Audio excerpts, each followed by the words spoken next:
At 2:14 a.m., the family tablet lit the kitchen like a small stage.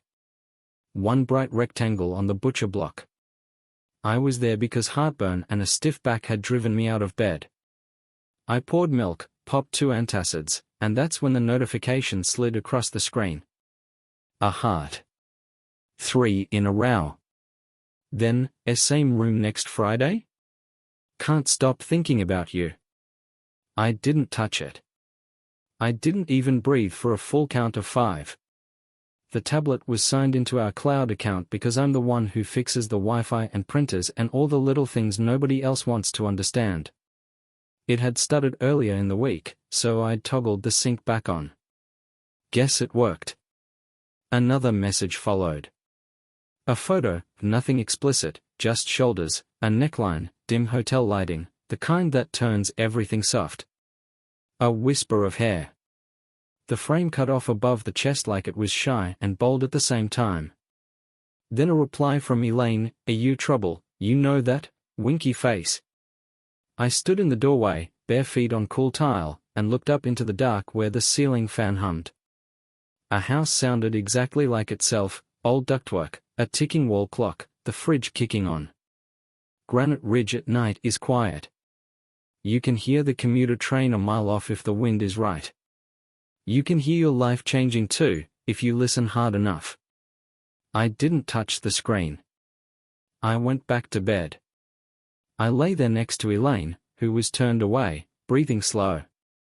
Her hair was tucked under her cheek, the sleep mask tilted up to her forehead like a crooked crown. I listened to the tiny, steady breaths and thought about how many nights I'd fallen asleep to that sound. 30 years of it, more or less. At some point my heart quit sprinting and fell into a measured march. I've coached enough little leaguers and run enough maintenance crews to know, at first inning emotions lose games. You win with notes, not noise. I must have dozed because the next thing I remember is sunlight grazing the blinds and the smell of coffee. Elaine was at the counter in a slate blue robe, hair up, tapping her smartwatch like she was sending a rocket to orbit. "Morning," she said. Bright, like she'd slept like a teenager.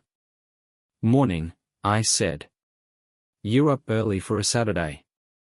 "Breakfast with Mara," she said. "Pilates, then a planning meeting."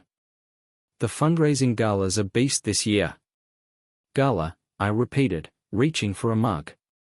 "What's the theme again?" "Health starts here," she said, like a slogan she'd memoized. "We are making it more experimental." "Sounds expensive." She laughed. "Don't be grumpy. You can come if you promise not to make jokes about the hors d'oeuvres." "I never joke about tiny food," I said. She pecked my cheek and vanished down the hall, already late for something. If I'm honest, the story starts 2 years earlier, when our youngest loaded a U-Haul and the house got bigger by about 1,000 square feet of silence. At first we filled it with projects.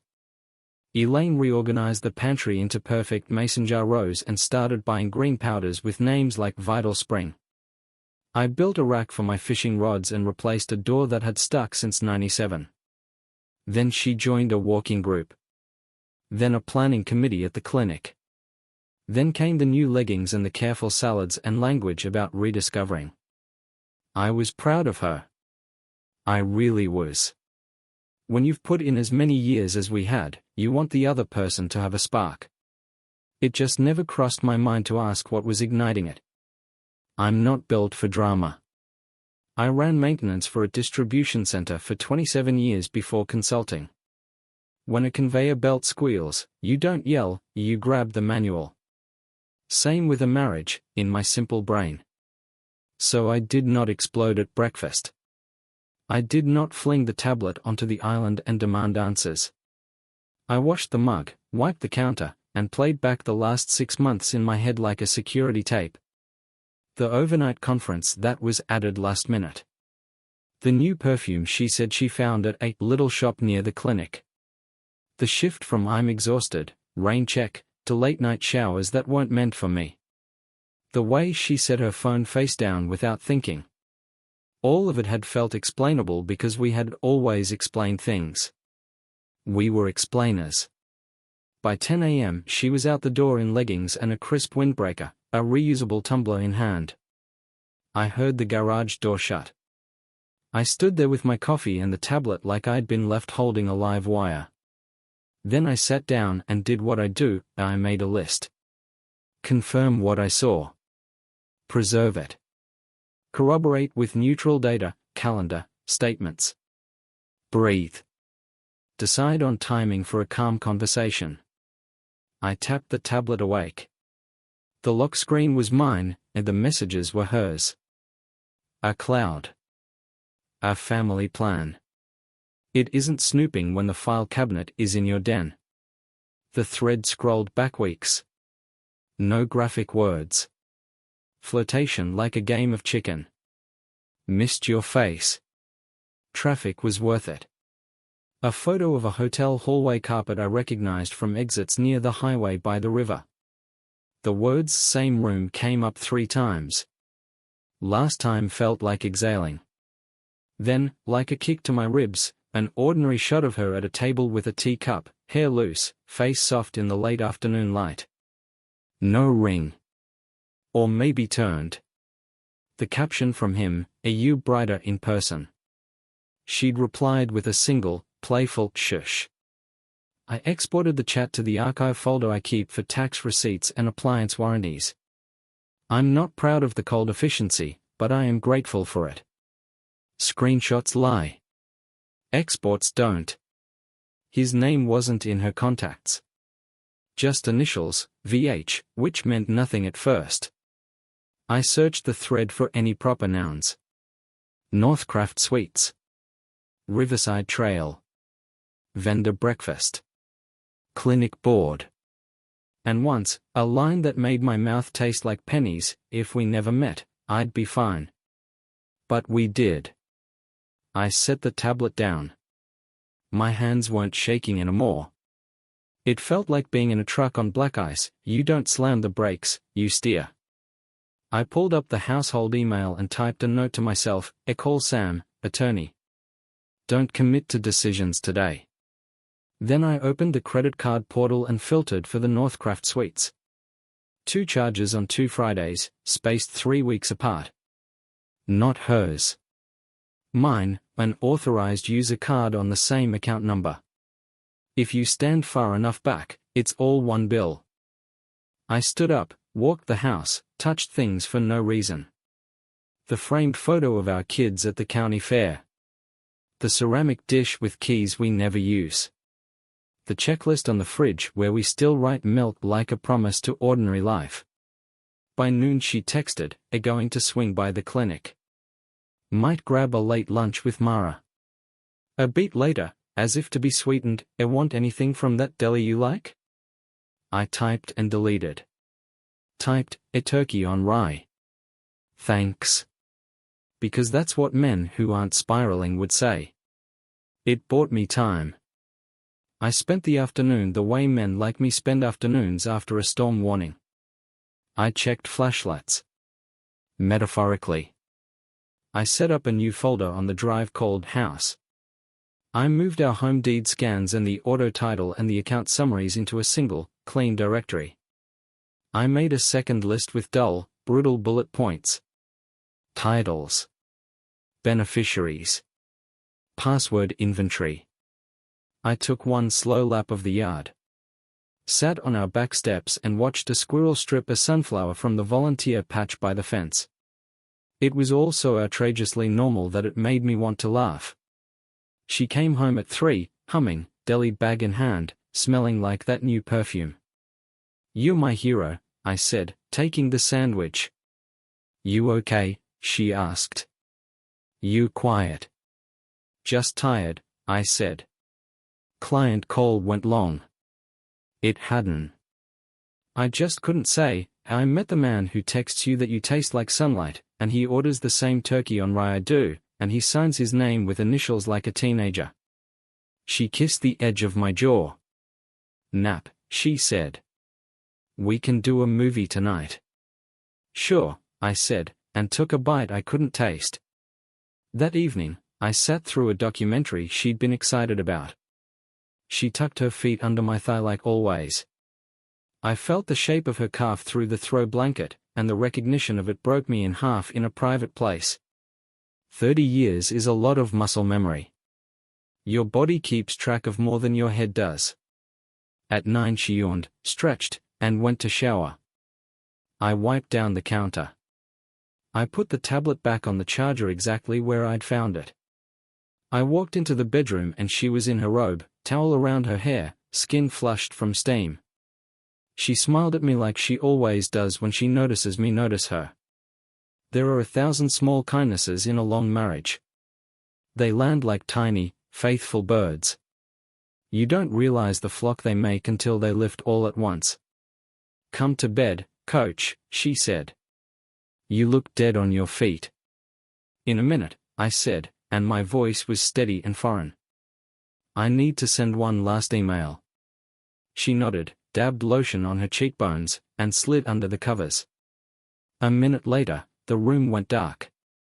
The house clicked into its night sounds again. I sat at the dining table with a legal pad and wrote the bones of a plan. It wasn't cinematic.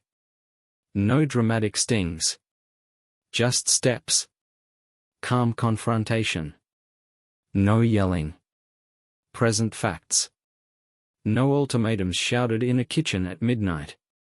Boundaries. We separate if she minimizes. We disclose to the kids together, or I do it alone. I will not be the man who disappears into maybe. If there's a version of our life on the other side of this, it does not start with a lie. My phone buzzed. A text from an unknown number. "Hey, can you talk? Tomorrow late morning. Quiet place." There it was. The initials at the bottom. VH.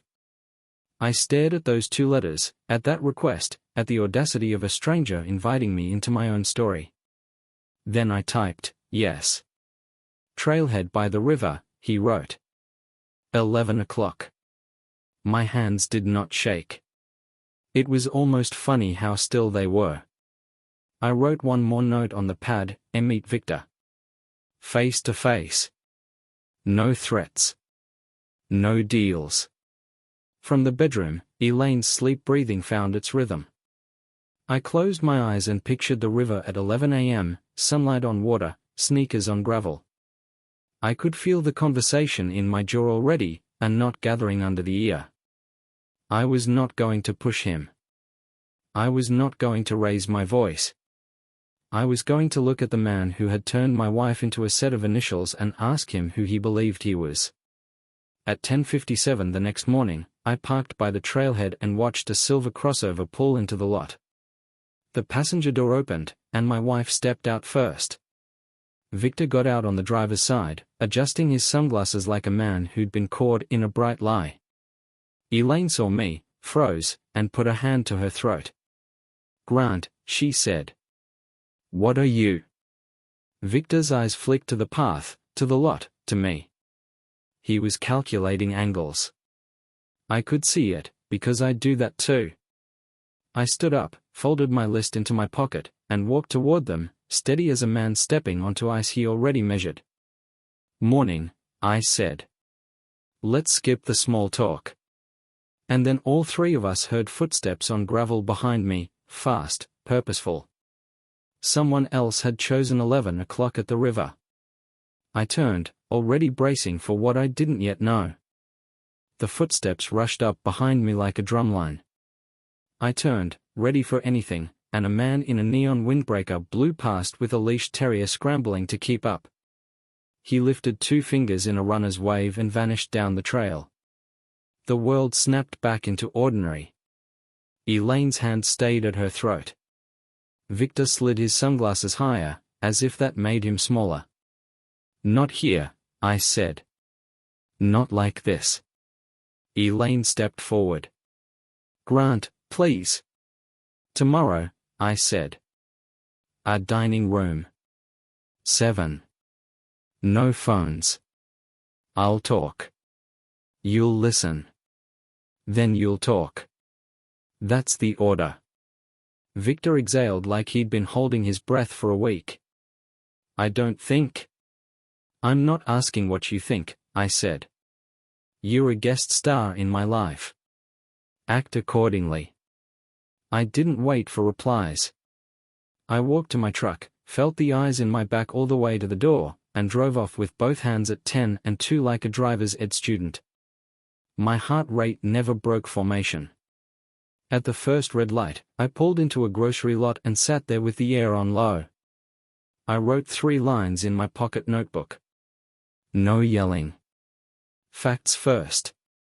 If minimization starts, separation starts. Then I called Sam. Sam is the one guy I know who can quote baseball stats, draft an ironclad contract, and grill a steak without talking about it. We haven't needed him for more than a will update in a decade.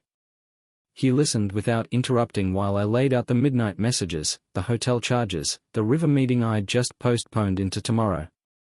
He said, "You doing fine?" I don't feel fine. You don't have to. Paper rustled. Here's what matters. Document. Don't delete or move anything. Screenshot is good, the exports are better. Don't touch joint funds except for normal bills. And write down what you want before you get in the room. People forget what they want when tears start. He paused. One more thing, Grant. Yeah. Make a clean folder labeled if needed. Titles, account list, mortgage, life insurance, beneficiaries, the whole skeleton. Put a copy somewhere that isn't your house. I've started. Good. Then go take a walk. You'll think clearer. I hung up and did exactly that. I parked by the municipal pond and walked the loop twice. Ducks traced slow VS across the water. I tried out lines in my head and threw away the ones that sounded like a debate. I didn't need to win a point. I needed to reclaim my ground. Back home, I turned the dining table into a war room. Not a messy one. A quiet, orderly one. I set out a fresh legal pad and labeled it Timeline in block letters. I opened the laptop and sorted the chat export by date. I added the hotel charges on Fridays. I cross-checked her clinic committee calendar with my own notes. She'd been very careful. Adults in midlife learn how to hide things inside routine. But routine also makes patterns. Patterns leave shadows. I found the first soft edge in April. She'd told me she was staying late for a donor call. The credit card showed dinner for 2 at a bistro on the other side of town. Tidy bill. No dessert. 90 minutes. Her messages that night, is still smiling about earlier. Is same room soon? I found the first overnight in May. Conference, she'd said. She came home with a tote bag and a pamphlet and a faint glow she wrote off as a good keynote. Our joint statement showed Northcraft Suites. The chat said, "You looked unreal in that dress." She replied with a hush emoji and 3 dots. She wasn't reckless, and she was curated. By mid-afternoon I had 6 neat pages. Dates on the left. Words on the right. Tiny arrows where the data lined up. No drama. Just ink. I set it aside and opened the web page for the Regional Health Network. The Leadership tab pulled up rows of friendly faces. 3rd row, far right, there he was. Victor Hale. Photo studio smile. Title with the word regional in it. The bio was a ham sandwich of boilerplate. But it confirmed 2 things: he oversaw vendor relations, and he sat on a liaison committee with clinics. Bridge builder. The man who invites. He and Elaine had met at one of those meetings where everyone pretends coffee is strategy. A click deeper brought up a PDF of the organization's code of conduct. It wasn't the first time I'd read one. Page 3 said words I expected, and we avoid relationships that create conflicts of interest or the appearance of favoritism. I didn't print it. Not yet. But I took notes. I wasn't ready to expose anyone. I was only measuring the ice. At 5, a daughter called. Sunday check-in, a day early. "Hey, Dad," she said, cheerful. "I booked flights for October. Think Mom'll want to go antiquing with me? There's that strip of shops near your place." For a second I saw Elaine's face at a lamplit bistro. Then I told myself to stand in the moment I was actually in. "She'll love that," I said. "We'll make the guest room nice." "You sound tired," she said. "Long week." A beat. "Is everything okay?" I thought about telling her right there. "I'll let you know if it's not," I said instead, and the words felt both true and cowardly. After we hung up I wrote another line on the pad, "Tell kids together, or tell them cleanly alone." No half-speak. At 6:30, I put my phone on the mantel, screen down, and waited.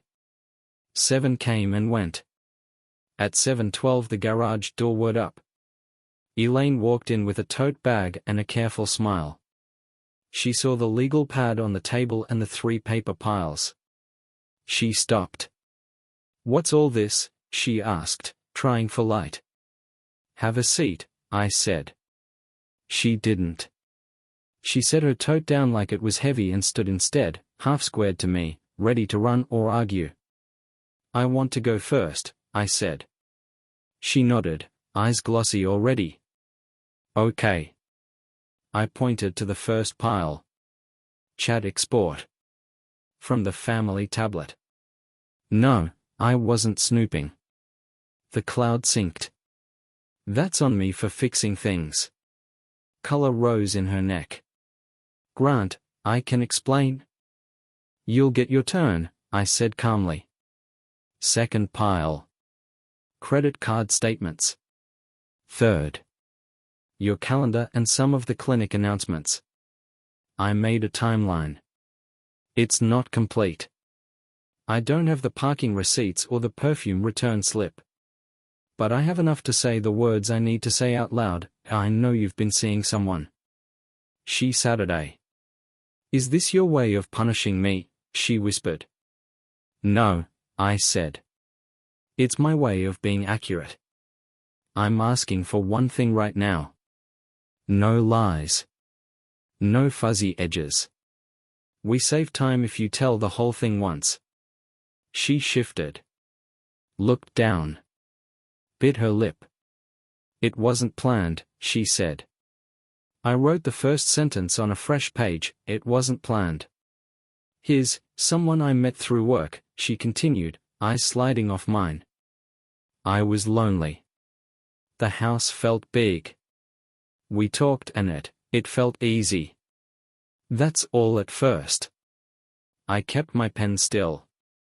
"His name is Victor," I said. "He works for the network." Her head snapped up. Shock, then a retreat behind a polite mask. "You dug pretty deep." I read what was in front of me. I pressed my palm flat on the table. "Elaine, I'm not going to match you tier for tier. That's not me. I'm going to give you a boundary. I will not share a home with someone in an active affair. If you want a marriage, you stop contact right now, you tell me the whole story, you agree to transparency for a while. If you don't want a marriage, we call this what it is and separate." She swallowed.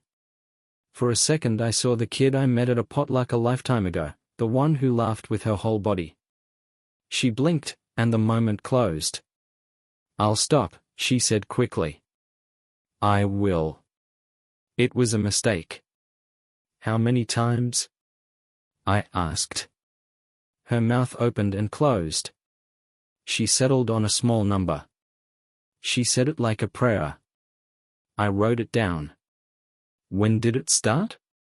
"A couple months," she said. "Maybe 3. We didn't mean for it to go anywhere." I wrote that too. I didn't argue. I didn't remind her that the first flirty message in my export was 6 months back.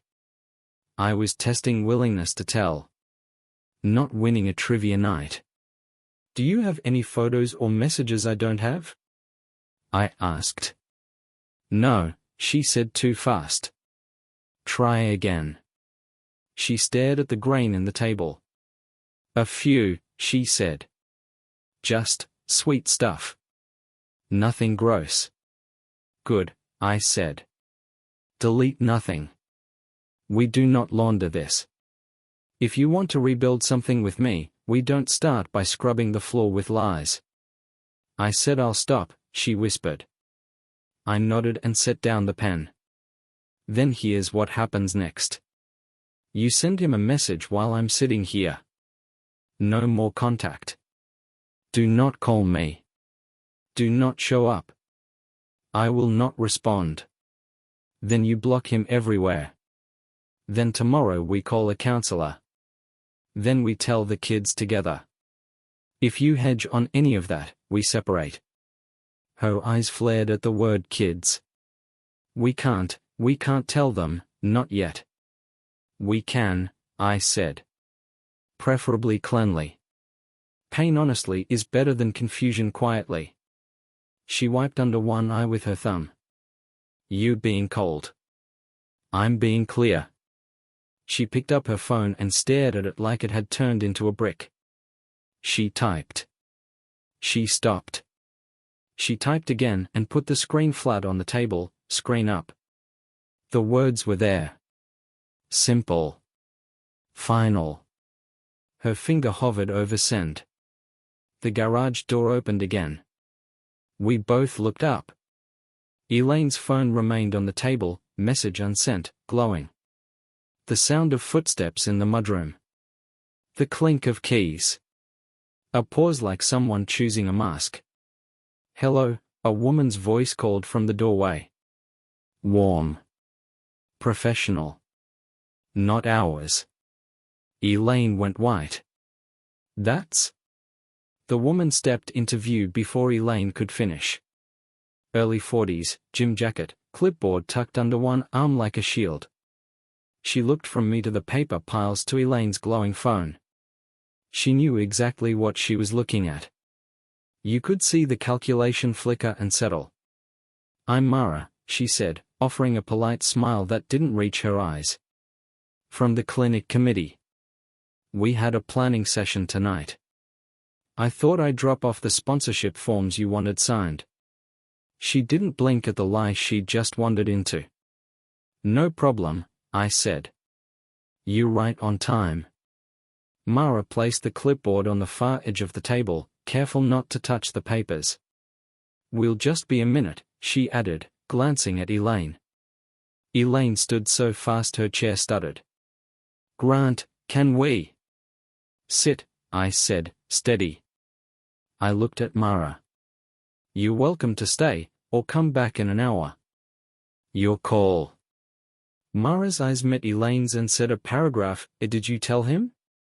Does he know? Is this salvageable? Elaine's mouth barely moved, but I read it too, and not now. Please. Mara shifted her weight. She looked down at the clipboard, then at the phone with the unsent message. Her jaw tightened like she'd made a decision that cost her something.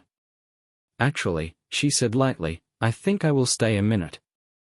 Elaine's head snapped toward her. Mara. Mara lifted a hand, gentle. It's okay.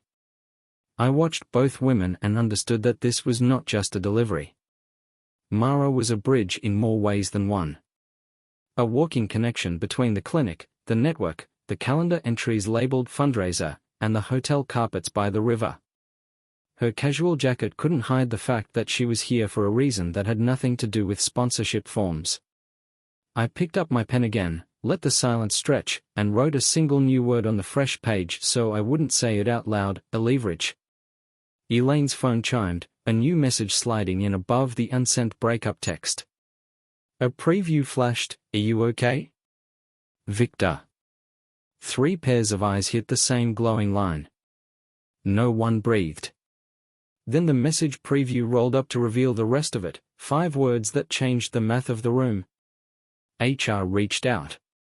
Someone reported. The air shifted. Elaine's hand flew to her mouth. Mara's polite smile vanished like a light switched off. I felt the table under my palms steady as bedrock. Who did that? Elaine whispered, looking at me like I'd just pulled a lever. I met her eyes and didn't answer. Not yet. Because this wasn't the confrontation anymore. It was the beginning of the unraveling. Send your message, I said softly. Her finger hovered again. And from the doorway, the mudroom door clicked once more, someone else arriving. A second voice, male this time, careful and official. Mr. and Mrs. Mercer?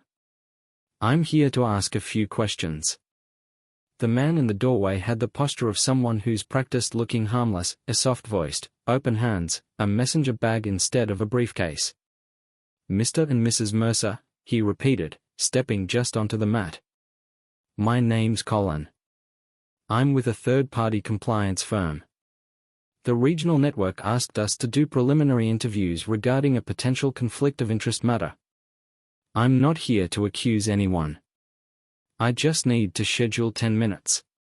Mara's eyes flicked to Elaine, then back to him. You weren't on my calendar. I understand, he said. Someone filed a hotline report today. It named a liaison on the clinic committee and a supervisor at the network. I was already in Granite Ridge on another case and thought I'd see if I could place a hold on your time for tomorrow. He kept his gaze level and kind, like a pediatric Ian about to give a shot. I stepped forward, palm raised. We are in the middle of a private conversation. Of course, he said, and handed me a simple card with an email and first name only.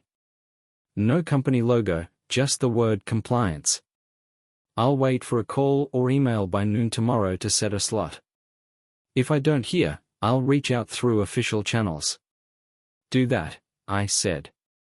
He nodded to all three of us equally, and left. No drama. The mudroom door clicked shut. Silence returned like a pressure change. Elaine was still pale. Her phone sat on the table, the breakup text glowing unsent. One new preview line was still visible above it. HR reached out. Someone reported. Who did that? She asked, voice small. I didn't answer her question. Send your message, I said. Mara spoke before Elaine could. Elaine, she said softly, the way old friends use names when they're carrying bad news, he's right. You have to cut contact. Right now. Elaine swung to face her. Did you file that hotline report? Mara's mouth pressed into a line. She didn't nod. She didn't shake her head. She inhaled slowly. I couldn't watch this keep going, she said. It wasn't just you putting yourself at risk. It compromised the committee. The clinic lives on grants and goodwill. Elaine stared like she'd been slapped. You promised? I promised to keep you safe, Mara said quietly. This is me trying. I watched the two women, and across the table, I felt my anger trying to grow teeth. Not roaring. Not dramatic. A steady, simple sense that the floor of my house would not expand to fit other people's secrets anymore. Elaine, I said, gentler than I felt, our marriage isn't a committee problem. It's a boundary problem. Please send the message. She looked at me, then at the glowing screen. Her finger hovered. Pressed. The message whooshed away. She swallowed and blocked the number like I asked. Then she did the same in the messaging app on her tablet, then in the contacts. It took less than a minute to shut a door that had eaten months. Okay, she said. I did it. I nodded once. Thank you. Mara exhaled like she'd been holding air underwater. I can go, she said, gathering her clipboard. I'll text you later. You'll stay, I said, without looking at her. For two reasons. You've been part of the logistics. And if I say something wrong, I want a witness who isn't me. Mara Saturday. Her jaw flexed. She wasn't comfortable, but she didn't argue. I slid the legal pad across the table and flipped to a fresh page. Here's what I'm not going to do, I said. I'm not going to beg. I'm not going to hurl words I can't take back. I'm also not going to stay married to a lie. So I wrote this to keep us all honest. I lifted a single sheet I'd drafted after lunch, a letter with my neat block print, the closest thing I'd ever written to a contract with my own heart. Grant, Elaine whispered. I read, voice steady. Boundary letter, September 1. No contact with the affair partner in any form. 2. A full timeline disclosure, when, where, how, without minimizing. 3. A transparency for a defined period, phones, email, calendar, so trust has a place to regrow. 4. A counseling with a neutral professional. 5. We tell our adult children an age-appropriate truth together. If any of these terms are refused, trickled, or gamed, I will separate immediately. If all are accepted and honored, I will consider rebuilding. There is no limbo option. I set the letter down between us like a neutral object. You don't have to decide tonight, I added. But you don't get a month. You get 48 hours. Elaine's eyes shone, but not with clarity. You make it sound like a courtroom. It's our kitchen, I said. I'm just tired of pretending the floor here can hold everything. Mara stared at the table grain. He's being fair, she said, almost to herself. Elaine breathed in and out. Okay, she said. Okay. I accept the terms. Then we start with the timeline, I said. You tell it once. Entire thing. No cute edits. No maybe where there's a date. She glanced at Mara like a swimmer searching for a dock. Mara gave her nothing. Elaine rubbed her temple. We started talking last winter. At a vendor breakfast. He remembered my name from a liaison call. It felt nice to be noticed.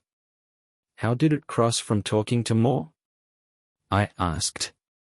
My voice stayed even. She stared past me, into years we'd built.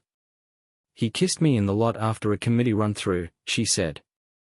I shouldn't have let it happen. I did. I told myself it was a fluke. It wasn't. She swallowed.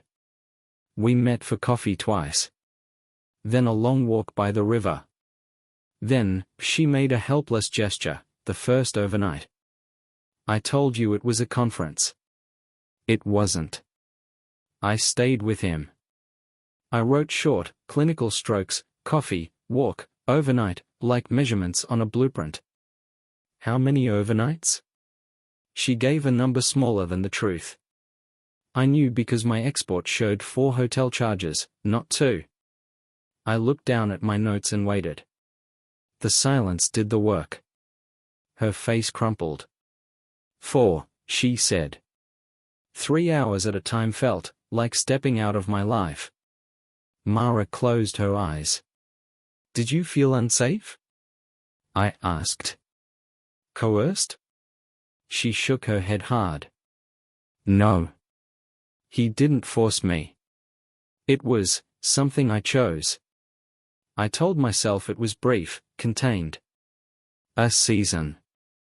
I'd step back. When were you going to do that? I said. After the gala, she whispered. After the big push. I told myself I'd end it clean. A tired, old feeling moved through my chest, how human we are at rationalizing, turning cliffs into curbs. So you were going to end it when the calendar cooperated, I said. She flinched. That's not fair. It's accurate. She picked at the corner of a napkin. You were distant, she said suddenly. After the kids left, you dove into your consulting. You'd fall asleep on the couch with the TV half on. I felt invisible. With him I felt new. I let the words land. Not as an excuse, as context. I hear you, I said. I also didn't step out. I know, she said, small again. I circled back to the practical. Any work-related favors? Introductions that benefited him personally? The compliance guy isn't here because two people had bad boundaries. He's here because someone perceived advantage. She shook her head. Too fast. Then slower. I pitched him to speak at our gala. And the clinic planned to trial one of his favored vendors. I didn't push it through, but I liked the idea. It made me feel plugged in. Mara spoke up, voice thin. We were careful to keep votes clean, she said to me. But the appearance was bad. That's why she stopped, swallowed. That's why a report happened. Elaine's eyes flashed. You went around me. I went around the mess, Mara said, not unkind. My chest felt like stacked lumber. Heavy, squared, workable. I flipped my pad and wrote a list titled Next 48. Separate finances within normal bill limits. Consult counselor list from Sam. Ethics email, a confirm interview. Call the kids together if she agrees by tomorrow. If not, call them myself. Elaine watched the point of my pen scratch the paper. Are you leaving? I met her eyes. I'm booking a short-term rental for 2 weeks. Same town. I'm not storming out. I'm making space. But I said I'd stop, she said, fear spiking her voice. I sent the message. You did, I said. That closes one door. The next 48 hours tells me if any windows are still open. She put both hands around her phone like it could warm her. What do you want me to do tonight? 3 things, I said. Send me the counselor list your clinic gives out. Share your location with me for the next 2 days so we don't play hide and seek. And forward the ethics officer's email to my account so I see exactly what's being asked. Then we breathe. She nodded, stunned by how simple ugliness can look in bullet points. She forwarded the email, thumbs trembling, and I watched my screen light up across the room on the mantle. Ethics office, no reply at interview request. Grant, Mara said, voice low. I'll leave those sponsorship forms. I'll also text you both the name of a counselor who's neutral. No clinic ties. Thank you, I said. She stood, hesitated, then put a hand on Elaine's shoulder. I love you, she said. That's why I lit the flare. Elaine gave a ragged nod. I know. When the door closed behind Mara, the house shrank back to its original size. Elaine and I sat at the table with the ache between us like cold air leaking from a cracked window. I want to fix this, she said. I want to be okay, I said. Those are different sentences. We'll see if they overlap. She wiped her eyes with the heel of her hand.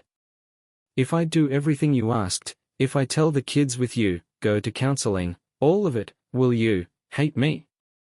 I don't do hate, I said. I do flaws that hold. She nodded like that was the only blessing on offer and took it.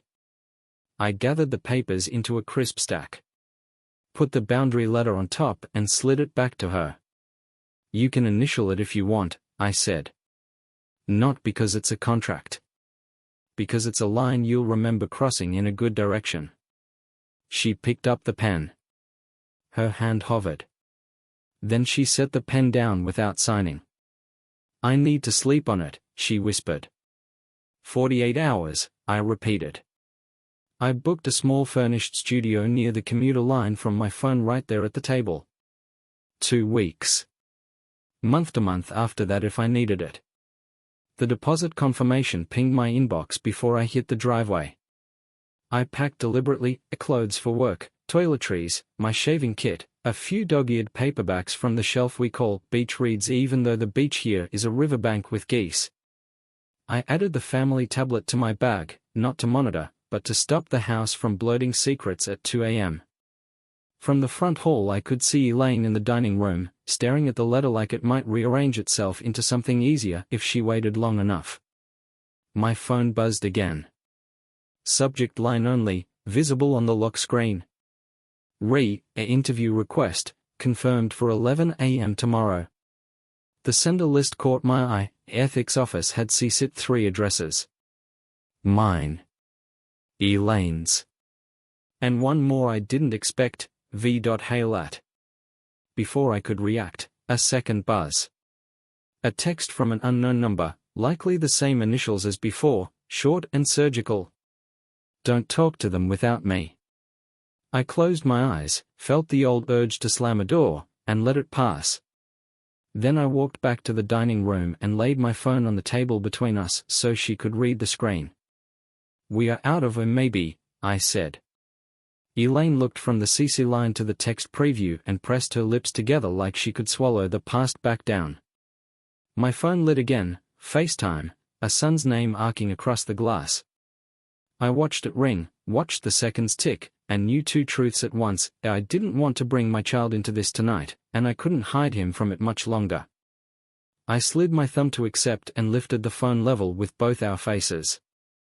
Hey, kid, I said. We need to talk.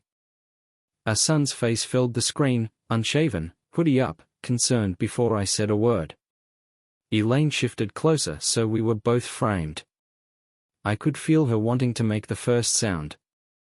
I didn't let the moment drift. I need to say something hard, I began. We are okay, physically. But your mom and I hit a wall. He looked from me to her, already bracing. What happened? I broke our vows, Elaine said, voice small but clear. I've been seeing someone from the clinic circles. It's over now.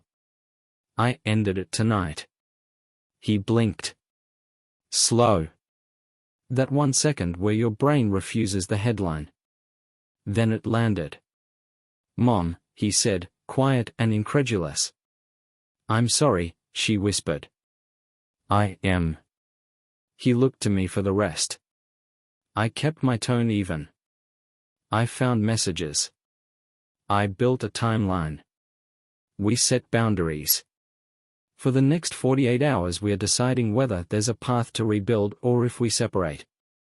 Do you want me to come home? He asked. I'll catch a red eye. I shook my head. Not yet. Let us handle the first steps. We'll loop you and your sister in with the same facts. No grapevine. He rubbed his jaw. Is there someone else's family I should be calling? Not said, but there, is he married? Do they have kids? I don't know, I said. We're keeping this professional and contained. No rumors. We're talking to a counselor and to the ethics people at Mom's and his workplaces. Facts only. He nodded, jaw tight. Okay. I love you both. I'm mad. But I love you. We know, I said. When the call ended, Elaine stared at the black screen like it could give her absolution. He looked like he was 12 again, she said. He looked like a man, I said. He'll be fine. We texted our daughter a simple line, a family call in the morning. Important but safe. She sent back a heart and a thumbs up. The ordinary icons of extraordinary days. I slept at the studio that night. It smelled like new paint and dust. I lay on a mattress that had no memory of my shape.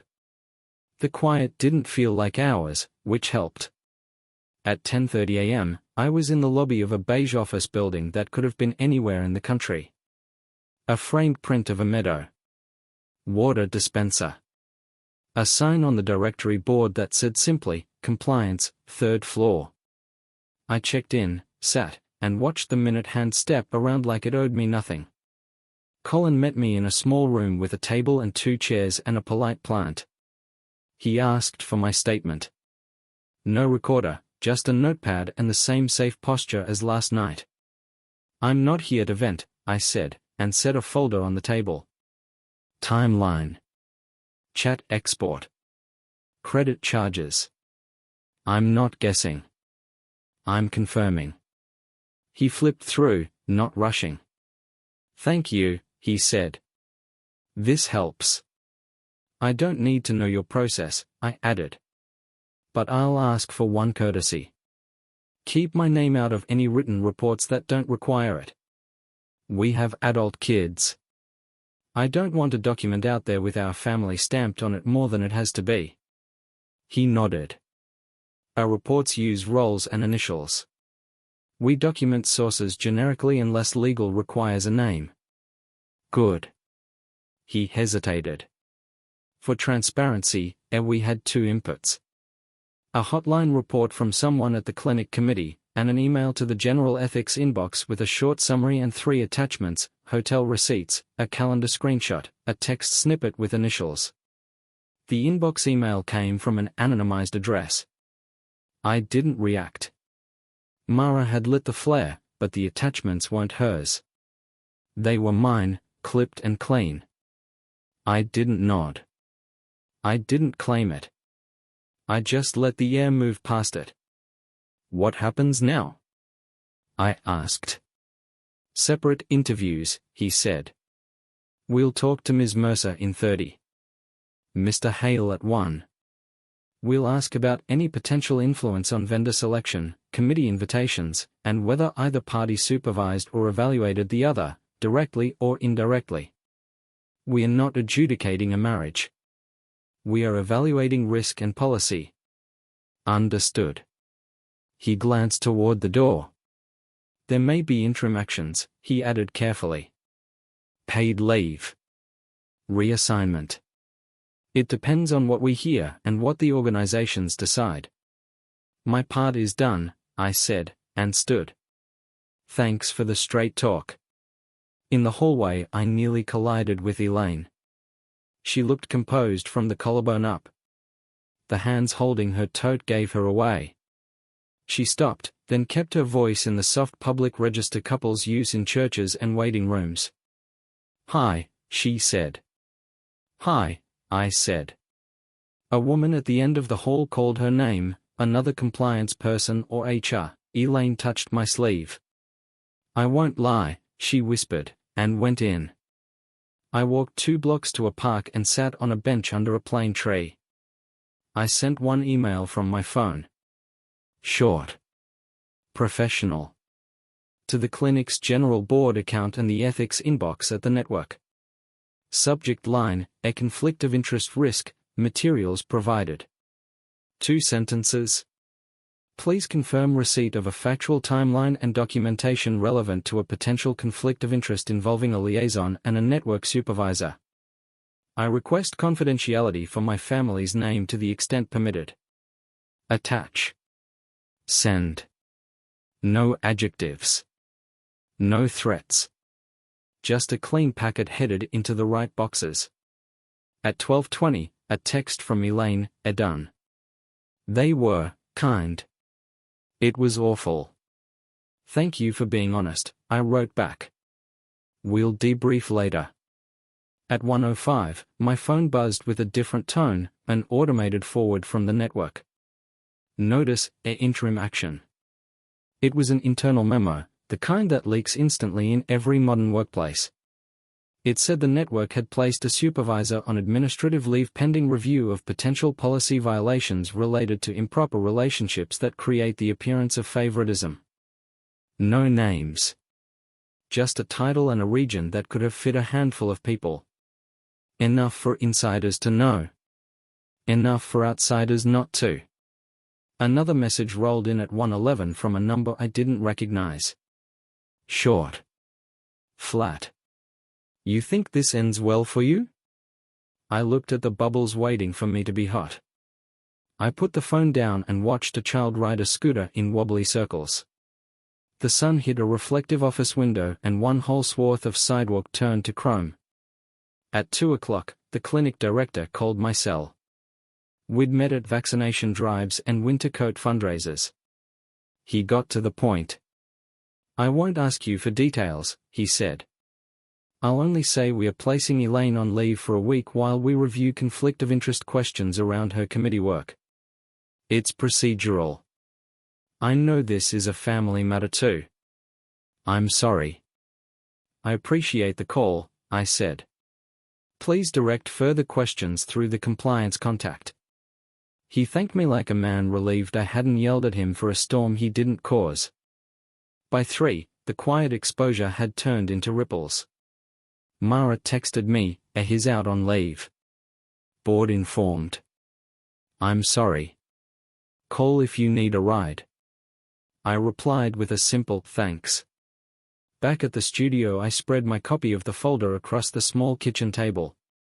I drew a thin line from leave to gala. Not to gloat. To map. Without him, the liaison spoke lineup fell apart. Without Elaine, the committee lost its logistics spine. An event built on polished faces suddenly had to stare straight at itself. At 5, we called our daughter. Elaine and I sat side by side. We told her the truth with the same sentences we'd told her brother. She cried in that quiet, angry way that says, I love you and I'm not going to make this easier for you. Then she cleared her throat and asked one practical question, what can I do right now that actually helps? Text us both at night, I said. No pity. Just a hello. Routine keeps people whole. She sniffed and promised and signed off. After the call, Elaine stared at the wall for a long minute. Administrative leave, she said softly. I've never been sent home. Come sit, I said. Let's talk about next steps. She sat on the edge of the rented chair like it might bite. I slid a fresh page across the table with 3 words at the top, what this costs. Not money, I said. That comes later. Right now, cost in kind. You going to feel the grief of what you broke. He's going to feel professional consequences. I'm going to feel the loss of the story I thought we lived in. We can't bargain those away. We can only choose who we are inside them. She nodded, tears leaking without theatrics. I hate that I did this to us, she said. I hate it too, I said. Hate isn't the driver. Choices are. Her phone buzzed again. She flinched. A number she didn't have saved lit the screen. She let it go to voicemail. 30 seconds later, a transcription popped up. It was Victor. The same clipped tone as the text. Don't speak to compliance again without counsel present. We need to coordinate. Call me now. I watched the words deflate her. He thinks he can manage this like a meeting, she whispered. Because that's what he knows how to do, I said. You know how to say no. She deleted the voicemail without replying. Then she did something I didn't ask for and hadn't expected, as she slid her wedding band off and set it between us. She didn't make a speech. She didn't ask if I'd put mine back on. She just made a small circle of gold into a period. I'll be at the house tonight, she said. I'll sleep in the guest room. I'll make my list for the kids' call tomorrow. Then I'll go stay with my sister for the week. That's wise, I said. It wasn't a punishment. It was oxygen. When she left, the studio felt like it finally had its own air. I wrote an email to Sam with everything that had moved today, pinned the memo, and asked for a referral to a counselor not connected to either employer. He replied in 10 minutes with 3 names and 1 sentence, proud of your calm. At 7, I heated canned soup on a tiny stove and ate it straight from the pot. I was rinsing the spoon when someone knocked on the studio door. 2 knuckles, polite, like a neighbor asking to borrow a tool. I opened it to find a woman I'd never seen. Mid-50s. Windbreaker. Messenger bag. A scar across the eyebrow like a punctuation mark. She didn't smile. Mr. Mercer, she asked. Yes. She handed me a thick envelope. From Mr. Hale's counsel, she said. A request to preserve all electronic materials and a letter advising you not to disseminate private communications. You are, of course, free to share with investigators. Of course, I said. She held my gaze. There's also a personal note enclosed, she said, almost apologetic. I didn't read it. Appreciated. When the door clicked shut behind her, I carried the envelope to the table and broke the seal with my thumbnail. The top sheet was the expected lawyer words, preserve, refrain, contact through counsel. The second was thick stationery with a name embossed at the top. Not a threat. A confession of sorts, written in a hurried hand that started neat and sloped downhill. Grant? You don't know me. I'll keep this short. I won't plead my case or insult you with apologies. 2 facts. This wasn't just an office fling. I told Elaine things that weren't true to keep her near. If this becomes a public fight, your family isn't the only one that gets dragged. Meet me tomorrow. Noon.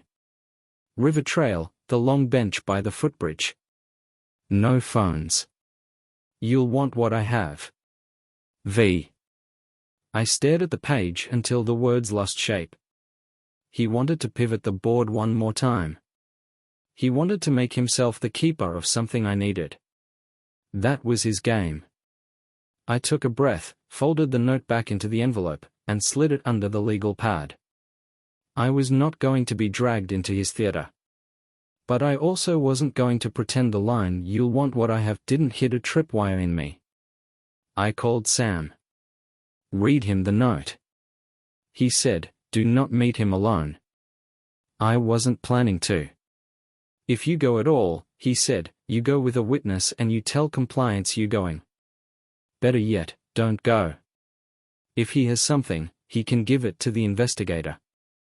I looked at the thin walls of the studio and pictured the river in moonlight. Understood, I said. After we hung up, I stood at the little window and watched the commuter line cut through dusk. People in their cars. People with dinners waiting. People with normal Tuesdays. In the reflection, I saw my own face, older than last week, steadier than last night.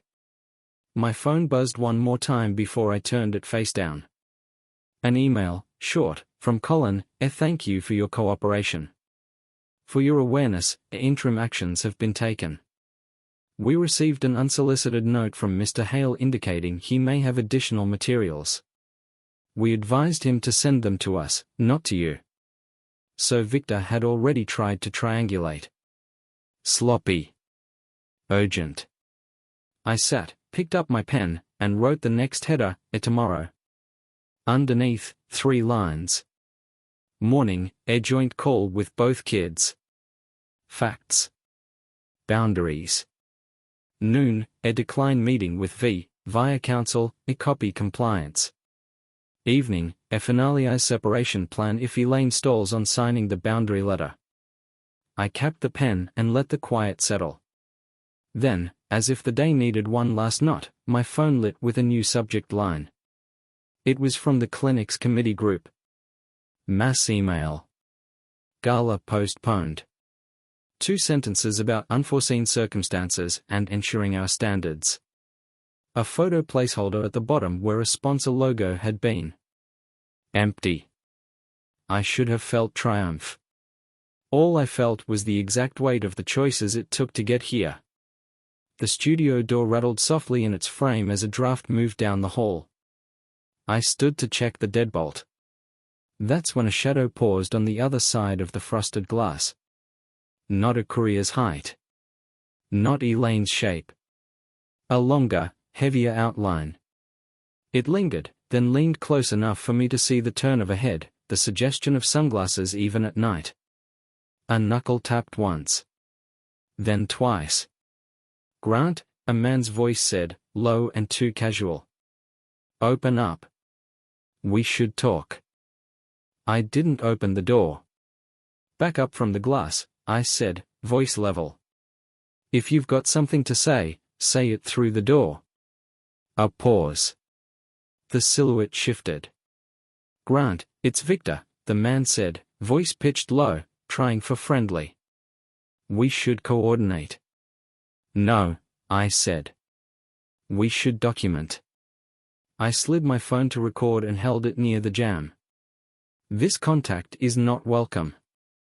Future contact goes through compliance or counsel. Do you understand? Another beat. The tone cooled. You think you're the only one with leverage? I think you were at my door after your employer put you on leave, I said. Step away. Footsteps scraped. He didn't leave. Elaine didn't tell you everything, he said. I'm not surprised, I said. Send anything you have to the investigator. A door at the other end of the hall opened. My neighbor, retired, curious, wearing slippers, leaned out. Victor clocked the witness. He slid something under my door. You'll want it, he said. Tomorrow noon. Footbridge. Or don't. Your call.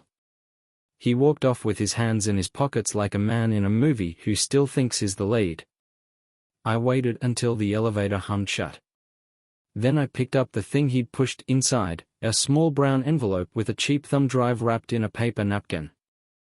I didn't plug it in. I texted Colin, and he came to my door. Gave me a drive. Logging it. Will not open without guidance. He replied within 2 minutes, thank you. Retain. We'll collect. Do not meet him. I set the drive on the counter like a live match and went to sleep with the deadbolt checked twice. Morning brought ordinary light and the family call we'd scheduled. I dialed, and our kids appeared in 2 boxes.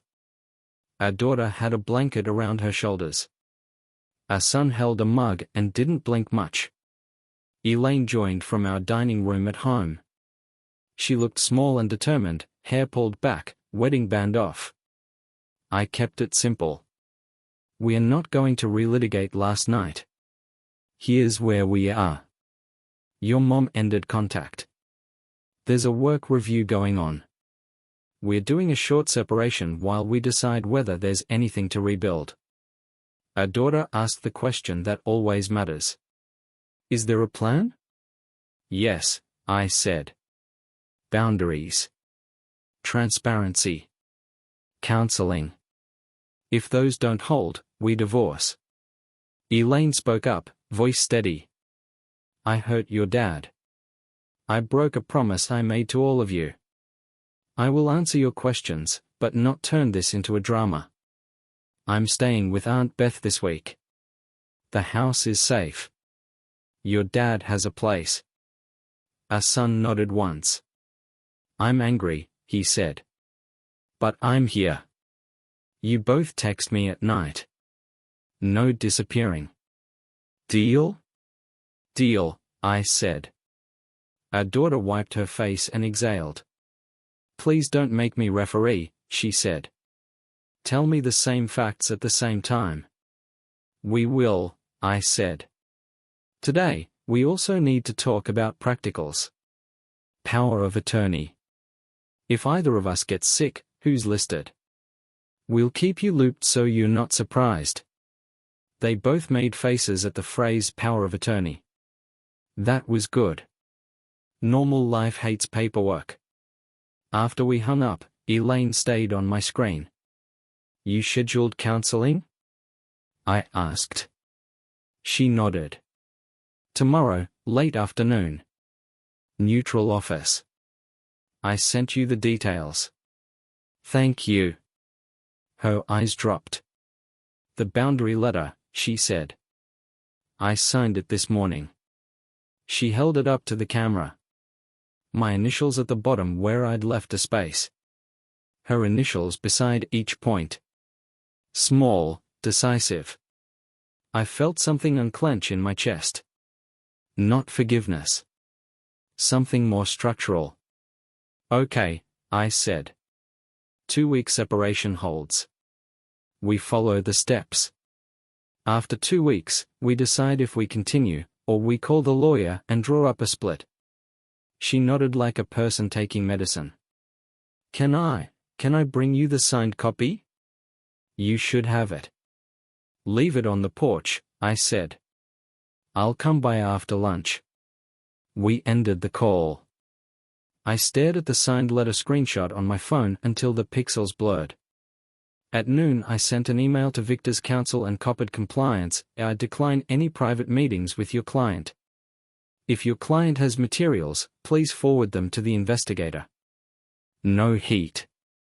No extra words. I drove to the house to grab mail and the letter. The porch smelled like last night's rain. The envelope was under the doormat with a sticky note in Elaine's looped script, holding the line. I slipped it into my bag and didn't go inside. The house could wait. Back at the studio, Colin knocked with a second person in a navy cardigan who introduced herself as an analyst. They signed a chain of custody form and picked up the thumb drive using a small plastic bag. Thanks for not opening it, she said. Saves us an argument with IT. Happy to save you an argument, I said. Colin glanced up. One more update, he added. We advised the network that Mr. Hale attempted direct contact with you. They're issuing him a written directive to cease contact with non-parties. If he violates, it escalates. When will we know? Anything final? I asked. He didn't overpromise. Soon, he said. We move quickly when there's risk. After they left, the studio felt smaller. I went for a walk down by the river just to move. Noon sun threw coins of light on the current. Every couple benches a retiree read the paper. I passed the footbridge without stopping. My phone buzzed. Sam. Update, he said. Got your email. Keep your head. Oh, and a quick thought on finances. Freeze joint lines of credit from being increased. Not punitive. Just prudent. On it, I said. I opened my bank app on a bench, set spending alerts, pulled my credit report, put a temporary freeze on new accounts. Small switches that turn a house from easily swayed to stable. At 3, Elaine texted, I'm at my sister's. Guest room maid. She's making soup like it fixes everything. I typed, soup helps, and stared at the words. Then I added, thank you for moving out for the week, and pressed send. At 4, an internal memo that should never have reached me did. Organizations leak when they are scared. The network's HR had drafted language for termination for cause and parked it in a folder named something neutral. Someone with a conscience or a grudge forwarded the gist to Colin, who summarized it for me in one line, if the vendor favoritism emails check out, they're cutting him loose. At 5, Mara texted from a number I had saved now. You okay? She wrote. Gala's officially postponed. Board is shaken. People are whispering, but no names outside. Okay, I wrote. Thank you for lighting the flare. She sent back the smallest reply, I'd do it again. I heated leftover soup and ate standing up. The studio window showed the commuter line again, red tail lights like a bead string across evening. My phone rattled on the counter.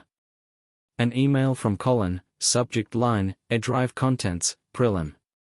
The body was one paragraph. We found emails showing Mr. Hale coded personal hotel stays as event logistics and pushed a trial vendor to committees where he had relationships. There's also a folder labeled Bridge with personal photos and message drafts. We are handling chain of custody. Notably, one subfolder contains a draft NDA with your wife's first name in the file title. We cannot confirm whether it was executed. We will interview again tomorrow. I set the phone down and let my hands find the edge of the counter. A non-disclosure draft with her name on it. Not signed, maybe. But drafted. My mind ran ahead to what that meant, someone building a story before the story was even written. It made the back of my neck go cold. I called Elaine. She answered on the second ring. Hey, she said, small and brave. Compliance pulled a draft NDA with your name in the title, I said. Is there anything you didn't tell me about paperwork? Silence. Then, he sent me a template once, she said, voice flat. He said if anything got messy, it would protect both of us. I didn't sign anything. I swear to you I didn't. Did you reply? I asked. I wrote back a no, and then I deleted the whole chain because it made me feel sick, she said. You can ask them.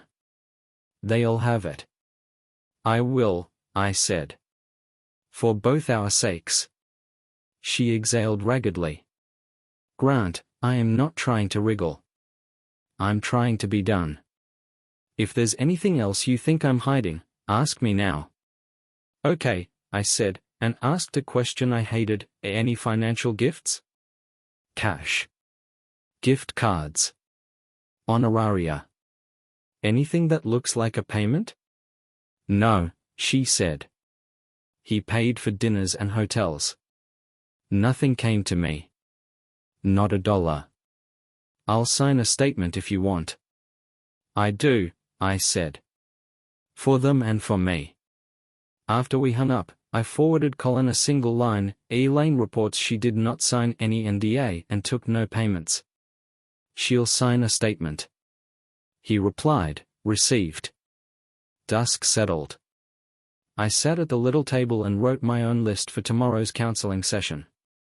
Not a speech. Just the bones of what I'd say when a stranger asked me why the floor had cracked. I want honesty over harmony. I will not live with surveillance forever.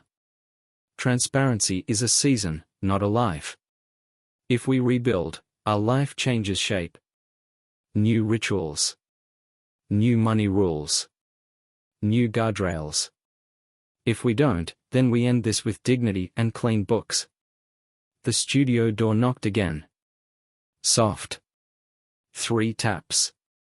I froze for a breath that felt longer than it was. Who is it? I called. It's me, came the answer. Elaine. I'm not here to talk. Just to drop something. I opened the door on the chain. She stood in the hall with a small box and eyes that looked like she hadn't slept in a week. She slid the box inside. What is it? I asked. The last of the things he gave me, she said. Notes. A scarf. Nothing expensive. I don't want them in the house.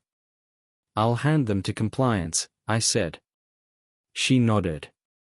I'm going back to Beth's, she said. I'll see you tomorrow at the counselor's. Okay. She started to turn, hesitated, and looked back.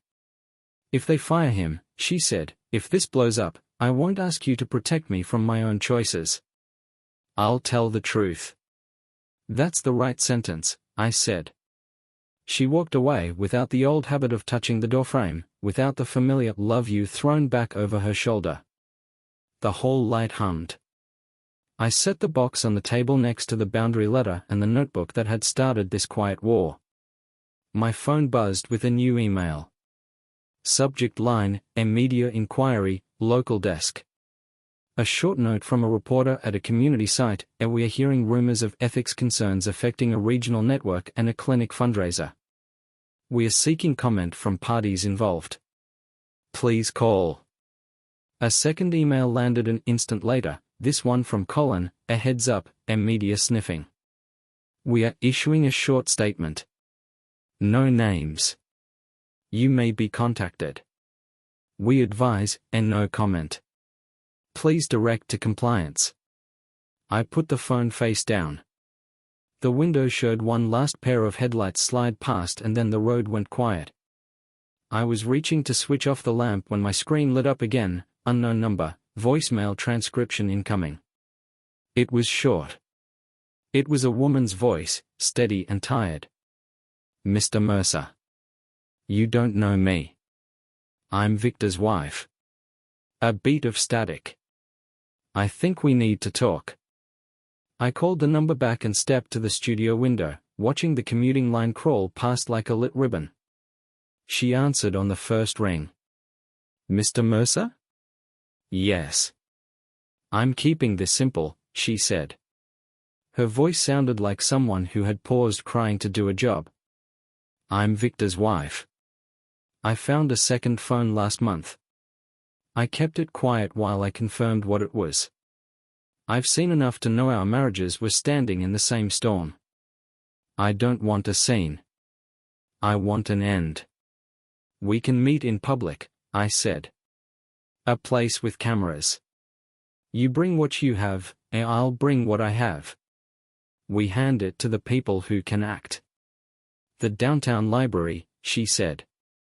"Parking lot. 30 minutes. Done."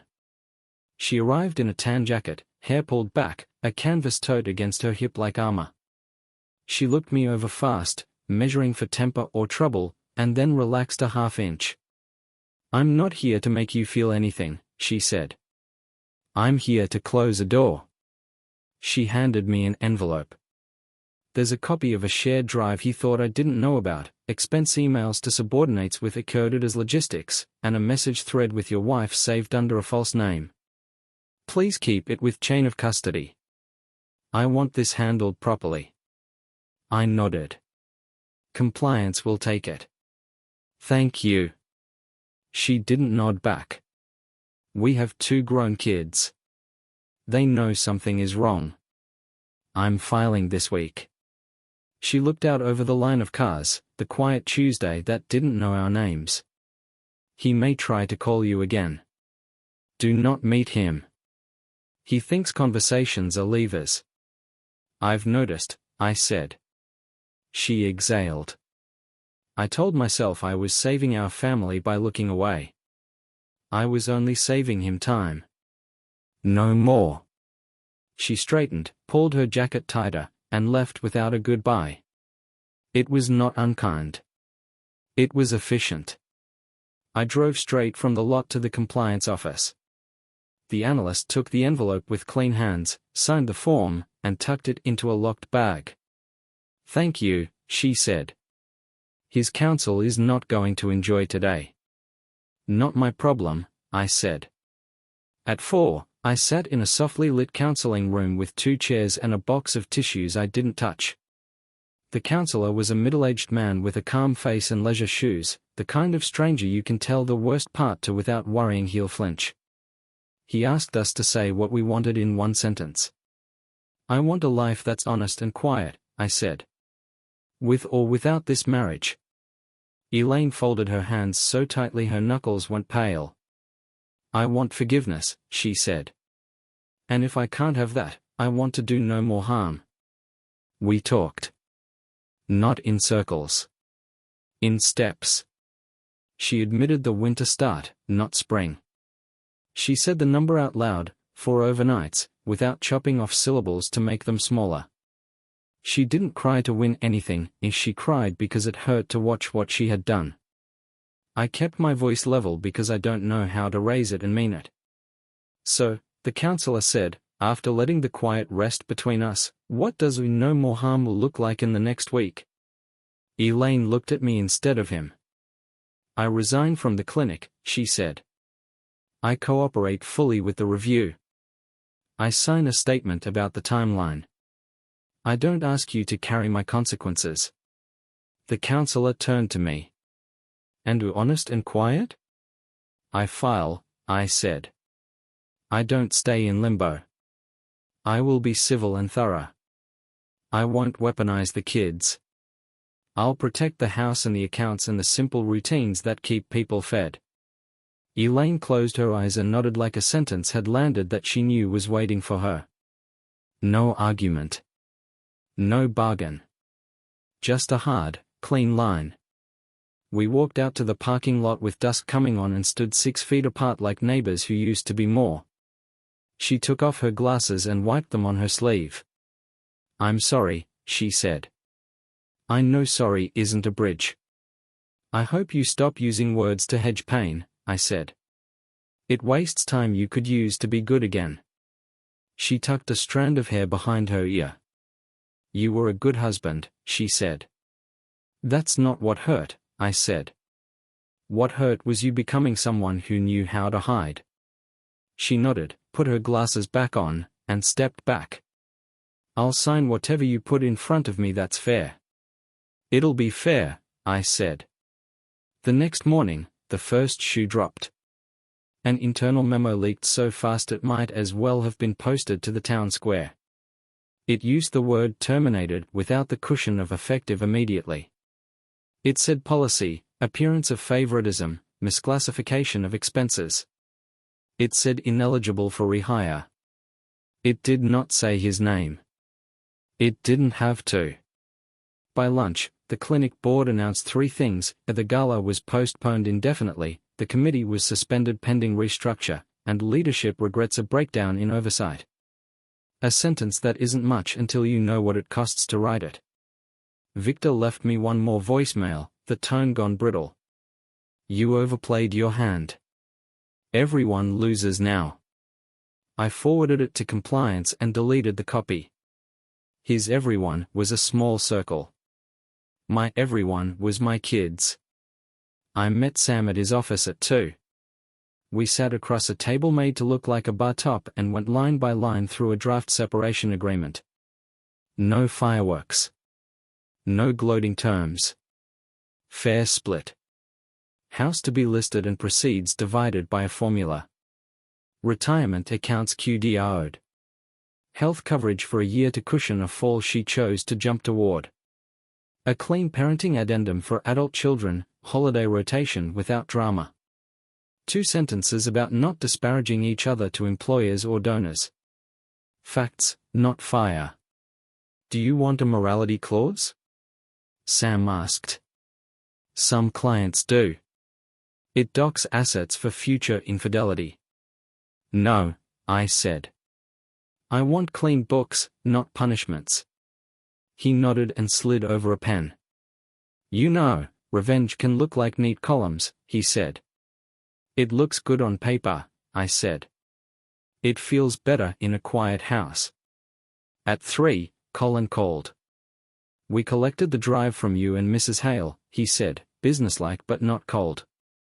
It contained emails sufficient to corroborate misuse of funds and an attempt to draft non-disclosure. "We've closed our fact-finding.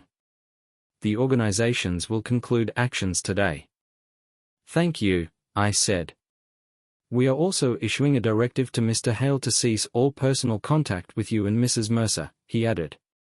"Violation will be referred to local authorities." "Good," I said. Elaine texted at 3:40, I submitted my resignation. Effective immediately. A minute later, I told the kids first. I said it was my choice and my fault. They were kind. "I don't deserve it." "Kindness isn't a ledger," I wrote back. "Keep telling the truth." 2 days later, a short item on a local site said a regional network had parted ways with a supervisor after an internal ethics review.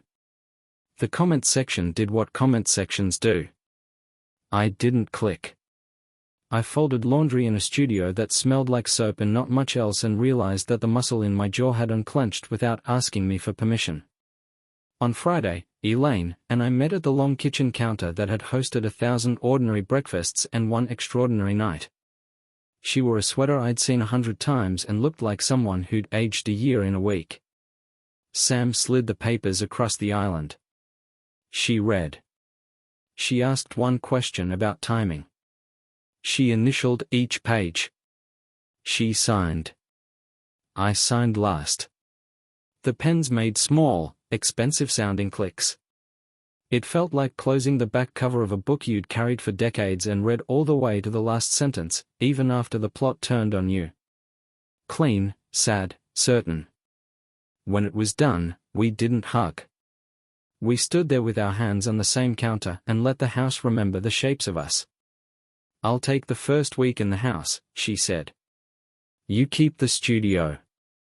Then we swap until it sells. I'll label the storage bins. The kids can take what they want." "Okay," I said. she said, a key on the counter. The same worn brass. A little nick in the bow. It landed with a sound that will outlast me. Then she picked up her tote and walked to the door. She paused with her hand on the frame, a muscle memory of 1,000 times. She didn't turn back for a last line. The door clicked. The house settled. I drove to the river and sat on a bench where the footbridge throws its clean shadow across the water. Across the path, a man taught a kid how to balance on a bike by running alongside and letting go for half a second at a time. The kid howled with delighted fear. The man laughed. The bike wobbled, straightened, wobbled, straightened. It looked like being alive. I sent one last email to compliance and the clinic board, a thank you for your professionalism. This closes my participation. I sit no one. I owed no one else a show. On the way back to the studio, I stopped by a modest community center and asked about volunteer shifts for weekend youth sports. The woman at the desk smiled like the world was still simple if you let it be. We always need steady people, she said. Background check. 2 practices a week. I'm steady, I said, and it surprised me to hear the truth surface so fast. That night, I made pasta in a pot that had burned rice a week earlier because I'd been thinking about letters and levers instead of water. I ate standing up again, out of habit, and then sat because I could. The studio was quiet, honest, mine. I slept without dreaming.